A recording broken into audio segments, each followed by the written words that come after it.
नमो अरहंताणम नमो अरहंताणम नमो अरहंताणम। हम भूमि का भेद को बराबर ध्यान में रखें, उपादान और निमित्त के भेद को बराबर ध्यान में रखें। आज ही मैंने पढ़ा कि दर्द स्वाभाविक नहीं होता, दर्द सीखता है आदमी सामाजिक वातावरण से। बात तो बड़ी अजीब सी लगती है कि भला दर्द को कैसे सीखेगा, दर्द कोई सीखने की बात है क्या? पर हर बात में गहराई में जाते हैं तो दूसरा पहलू उसका उजागर हो जाता है। दर्द भी सीखा जाता है, दर्द भी पढ़ा जाता है। सामाजिक वातावरण से अलग रहने वाला व्यक्ति जिस दर्द का अनुभव नहीं करता, सामाजिक वातावरण में रहने वाला व्यक्ति उस दर्द का अनुभव करता है। इसका कारण भी बहुत अच्छा है कि दर्द होता है भीतर के रसायन को, स्नायु कोशिकाओं में एक प्रकार का रसायन होता है, दर्द को बहुत पकड़ता है। जो लोग सामाजिक वातावरण में नहीं रहते, शायद उनकी स्नायु कोशिकाओं में दर्द को रोकने वाला रसायन ज्यादा मात्रा में बन जाता है, इसलिए बाहर से कोई सुई चुभोई गई, कोई दर्द नहीं, कोई हिस्सा काट लिया गया, कोई भी दर्द नहीं होता। दर्द जहां काटा जाता है, सुई चुभोई जाती है, वहां तो दर्द होता नहीं। दर्द होता है पीड़ा संवेदन केंद्रों में। पीड़ा संवेदन का केंद्र, अगर संवेदन केंद्र को निष्क्रिय बना दिया तो फिर दर्द कहां से होगा? संवेदन को संज्ञा शून्य बनाने की नाना पद्धतियां चालू रही। मूर्छा के द्रव्य सुंघाए जाते हैं, केंद्र निष्क्रिय हो जाते। सम्मोहन के द्वारा केंद्र निष्क्रिय हो जाते। आज सम्मोहन का प्रयोग भी बहुत चल रहा है। किसी का ऑपरेशन करना है, रोगी को सम्मोहित कर दिया, किसी मूर्छा लाने वाले द्रव्य के प्रयोग की आवश्यकता नहीं होती, मेजर ऑपरेशन हो जाता है और उसको पता ही नहीं चलता। एक्यूपंक्चर के द्वारा भी ये किया जाता है। कुछ सुइयां चुभो दी, बड़े से बड़ा ऑपरेशन कर डाले, पता ही नहीं चलता। देखता है, आंखों से देखता है, कट रहा है, हो रहा है, उसे कोई पता नहीं चलता। जिस स्थान पर काटा जाता है, पीड़ा दी जाती है, वहां तो दर्द होता नहीं। दर्द होता है संवेदन केंद्र में। यदि संवेदन केंद्र को निष्क्रिय बनाने वाली बात बन जाए तो फिर कुछ भी हो, दर्द का अनुभव नहीं होगा। ऐसी घटनाएं हमने स्वयं देखी, आंखों से देखी, सुनी है कि एक व्यक्ति स्वाध्याय में इतना लीन हो गया, एक व्यक्ति ध्यान में इतना लीन हो गया, संवेदन केंद्र निष्क्रिय बन गया, फिर कुछ भी किया उसे कोई पता ही नहीं चला।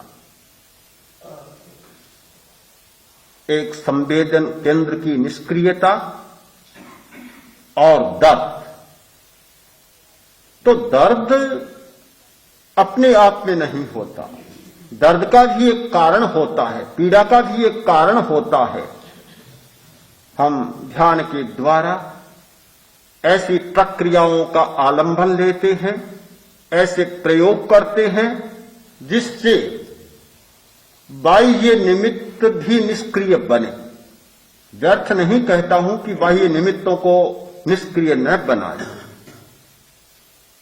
जितने वृत्तियों के जागरण के स्तुति, प्रशंसा, निंदा, हर्ष, शोक, भय आदि आदि की केंद्र हैं, उनको भी एक बार निष्क्रिय करना जरूरी है, जिससे कि वह वृत्ति वहां जागे नहीं, सताए नहीं और आगे बढ़ने का मौका मिल जाए, आगे बढ़ने का मौका मिले और मूल जड़ तक पहुंचने का अवसर मिले। इसलिए एक बार उनको शांत करना भी जरूरी है।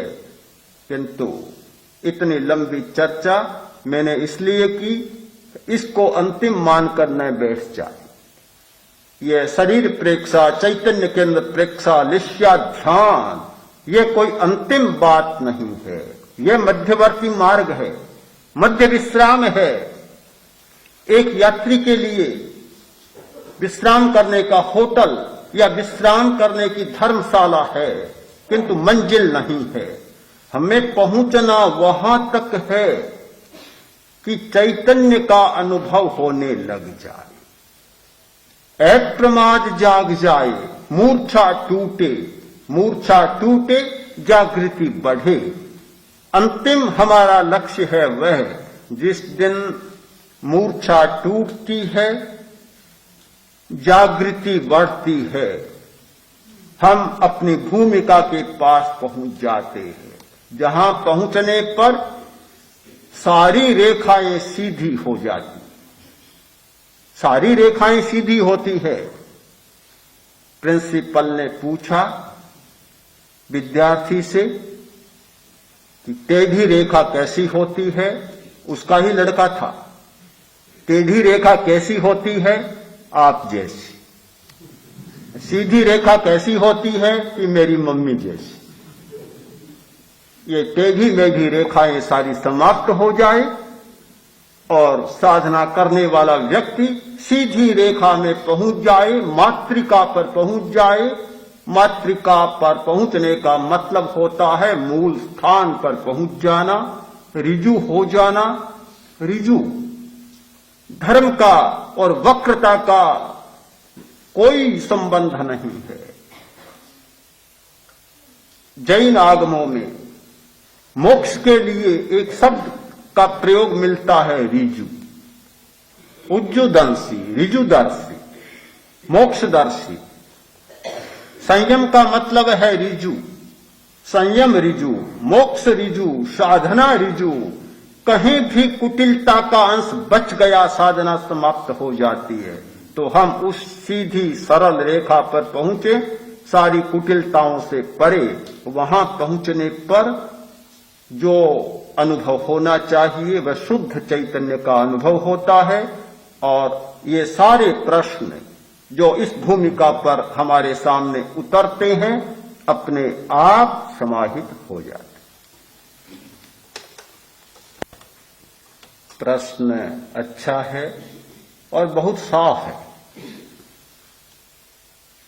प्रश्न में भी उत्तर है स्वयं में। सामाजिक भूमिका पर रहे तो ये मान, अपमान, सम्मान, इनको बुरा मानने का कोई कारण नहीं। सब आवश्यक है।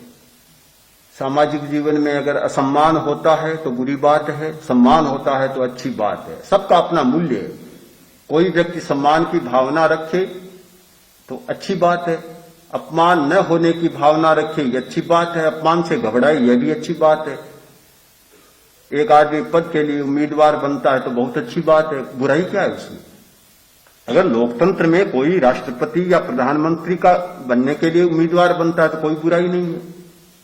तो सामाजिक मूल्यों में इनकी हम कोई बुराई नहीं मानते, किंतु प्रश्न तो तब है कि सामाजिक व्यक्ति व्यक्ति भी है, वह सामाजिक प्राणी भी है और व्यक्ति भी है, और वह सामाजिक मर्यादा से हटकर और अध्यात्म की दिशा में प्रस्थान करता है, तब वंदना में खुशी होना, निंदा में नाराज होना, ये बुराई बनती। सामाजिक भूमिका में कोई बुराई नहीं, तो व्यक्ति बन जाता है। हाँ, वहां फिर वह सामाजिक नहीं होता, वहां व्यक्ति होता है। उसका प्रस्थान दूसरी दिशा में हो जाता है। ये दूसरी दिशा में प्रस्थान होने पर सारे प्रश्न खड़े होते हैं।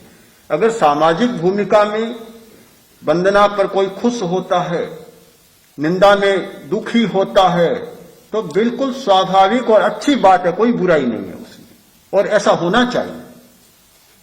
ये तो सारी बातें हैं दिशा बदल जाने की बात है कि जब दिशा बदली तो फिर प्रश्न खड़ा हुआ कि ऐसा नहीं होना चाहिए। ये सारी वर्जनाएं ये दिशा परिवर्तन के साथ आती है।